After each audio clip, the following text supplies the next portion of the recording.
নমস্কার বন্ধুরা, আমি Jaya. Village kitchen of Jaya চ্যানেলে তোমাদের সকলকে ওয়েলকাম জানাই।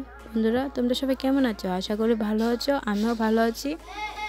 বন্ধুরা, চলে এসেছি আজকে একটা নতুন রেসিপি নিয়ে তোমাদের সাথে।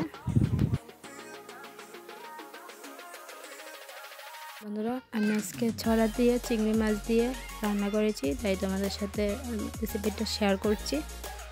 বন্ধুরা, আমি ছড়াটাকে ছিলে নিয়েছি ভালো করে। ছড়ার মধ্যে প্রচুর পরিমাণে বালু থাকে, তাই ছিলে ধুয়ে পরিষ্কার করে ছড়াটাকে সিদ্ধ বসিয়ে দিয়েছি। আমি এখন শিলনোড়ায় মশলাটা করে নেব। বন্ধুরা, এখানে শুকনো লঙ্কা ধনে জিরে বেটে নিয়েছি, এর মধ্যে পেঁয়াজটা আর আদাটা বেটে নিচ্ছি। বন্ধুরা, আমার বাটাটা কমপ্লিট হয়ে গেছে। আমি মশলাটা এখন তুলে নেব। মশলাটা বেটে নিয়েছি, তুলে নিচ্ছি। বন্ধুরা, আমার ছড়াটা সিদ্ধ হয়ে গেছে, আমি নামিয়ে নিচ্ছি। আমি এখন কড়াইটা বসিয়ে দেবো। ছড়াটাকে নামিয়ে নিচ্ছি, সিদ্ধ হয়ে গেছে। কড়াইতে তেল দিয়ে দিয়েছি, এখন পেঁয়াজটা দিয়ে দিয়েছি। পেঁয়াজটা লাল লাল করে ভেজে নিয়েছি। আমি এখন এর মধ্যে বেটে রাখা মশলাটা দিয়ে দিয়েছি। বন্ধুরা, আমি এর মধ্যে হলুদের গুঁড়া দিয়ে দিয়েছি, দিয়ে ভালো করে মশলাটাকে কষিয়ে নেব। স্বাদ মতো লবণটা দিয়ে দিচ্ছি। লবণটা দিয়ে ভালো করে মশলাটাকে কষিয়ে নেব। বন্ধুরা, তোমাদের কাছে আমার রেসিপিগুলি কেমন লাগে অবশ্যই কমেন্ট করে জানাবে, আর আমার চ্যানেলটাকে লাইক সাপোর্ট করে আমার পাশে থেকো, সাথে থেকো, অনুরোধ রইল তোমাদের কাছে।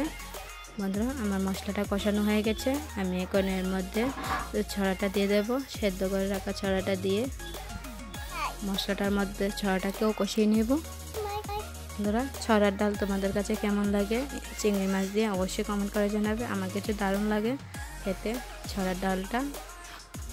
বন্ধুরা, আমাদের এখানে এটাকে ছড়া বলা হয়, তোমাদের এখানে কেউ কী বলো এটাকে বলো, অনেকে আবার কচুমুখিও বলে। তোমাদের ভাষায় এটাকে কী বলা হয় অবশ্যই কমেন্ট করে জানাবে। বন্ধুরা, এটাকে ভেঙে নিয়েছি আটার সাহায্যে। আমি এটাকে আধ ভেঙে দেব। আমি একটু এগুলিকে ভেঙে দিচ্ছি যাতে করে ডালটা একটু ঘন ঘন হয়ে যায়। বন্ধুরা, আমি এখন ছড়াটা ভাঙা হয়ে গেছে। আমি এখন এটাকে ভাজা ভাজা করে নেব, একটু কষিয়ে নেব মশলাটার সাথে, কষিয়ে একটু ভেজে নেব।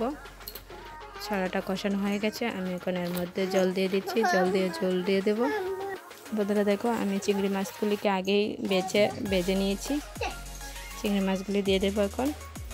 বন্ধুরা, দেখো জলটা সেদ্ধ হয়ে গেছে, বলক এসে গেছে। আমি এখন এর মধ্যে ভেজে রাখা চিংড়ি মাছগুলি দিয়ে দিয়েছি, দিয়ে আমি আরও 2 মিনিট এটাকে জাল করে নেব। দেখো বন্ধুরা, আমি আরও 2 মিনিট জাল করে নিচ্ছি। স্বাদ মতো লবণটা দিয়ে দেবো। দেখো বন্ধুরা, চুলটা ফুটে গেছে।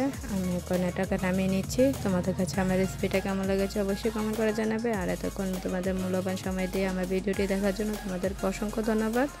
ভালো থাকবে, সুস্থ থাকবে তোমরা সবাই।